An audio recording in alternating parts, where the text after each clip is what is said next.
বিশাল এই পৃথিবীর 4 ভাগের 1 ভাগ স্থল আর বাকি 3 ভাগই রয়েছে পানি। আর বিজ্ঞানীদের দাবি সমুদ্রের মাত্র 5% আমরা জানতে পেরেছি, বাকি 95%ই মানুষের এখনও অজানা রয়ে গেছে। তাই অজানাকে জানতে দেশি বিদেশি নানা সংস্থার তরফে সমুদ্রের গভীরে অনবরত চলছে সন্ধান। 90-এর দশকে এমনই এক অনুসন্ধানের সময় ধরা পড়ে এক অদ্ভুত জোরালো শব্দ। সেই শব্দের উৎপত্তিস্থল নিয়ে রহস্য আজও মেটেনি।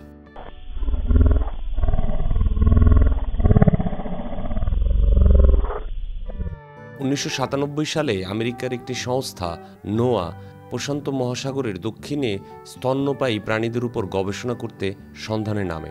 নোয়ার বিজ্ঞানীদের কাছে ছিল যাবতীয় আধুনিক যন্ত্রপাতি।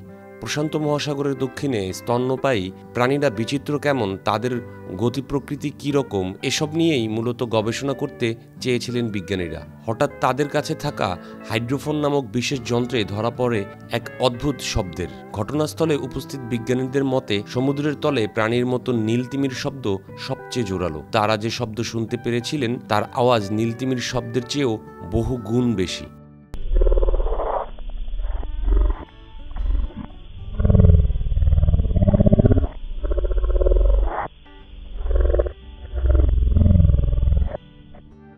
হাইড্রোফোনে যে শব্দ ধরা পড়েছিল তার কম্পনের মাত্রা কম হলেও বিস্তর অনেক। প্রায় 1 মিনিট ধরে এই শব্দ শুনতে পেয়েছিল নোয়ার বিজ্ঞানীরা। হাইড্রোফোন যন্ত্রের মাধ্যমে সমুদ্রের তলায় প্রায় 5000 কিলোমিটার দূর পর্যন্ত শব্দ ধরা পড়ে। হাজার হাজার কিলোমিটার দূর থেকে এত জোরালো শব্দ ভেসে আসার পর তারা এই অজানাকে জানার জন্য ব্যস্ত হয়ে পড়েছিলেন। শুধুমাত্র হাইড্রোফোনিক নয়, নোয়ার জাহাজে লাগানো সেন্সরগুলোতেও জোরালো শব্দ ধরা পড়ে। প্রবল জোরের শব্দ একমাত্র সেগুলোতেই ধরা পড়ে।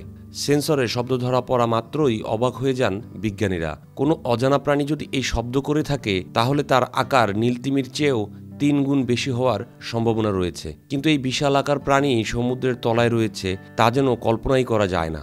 বহু বছর ধরে এই অজানা শব্দ নিয়ে গবেষণা চালায় নোয়ার বিজ্ঞানীরা। তাদের দাবি ব্লুপ নামের কোনো অজানা প্রাণীর আওয়াজ এটি।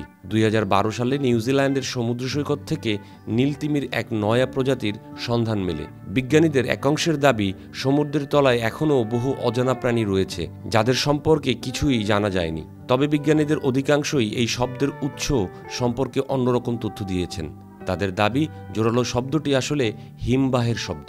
যে সময় হাইড্রোফোনে শব্দটি ধরা পড়েছিল সে সময় 5000 কিলোমিটার মধ্যে কোনো হিমবাহ ভেঙে পড়েছিল, তাই এত জোরে শব্দ শোনা গিয়েছে। কথায় রয়েছে নানা মুখে নানা মত, যেমন এর ভেতরে আবার কাল্পনিক বিষয়েও অনেকে তুলে নিয়ে এসেছেন। রলিয়ে শহরে বর্তমানে একটি দানবাকৃতির জীব বাস করছে যার গর্জন হাজার হাজার কিলোমিটার পর্যন্ত শোনা যায় বলে হরর প্রেমীরা দাবি করে। তবে বিজ্ঞান মনস্করা এই দাবিকে নেহাত মশকরা বলে উড়িয়ে দিয়েছে। ব্লপ আসলে কি এবং এই শব্দ কোথা থেকে এসেছিল এই রহস্যের সমাধান আজও হয়নি।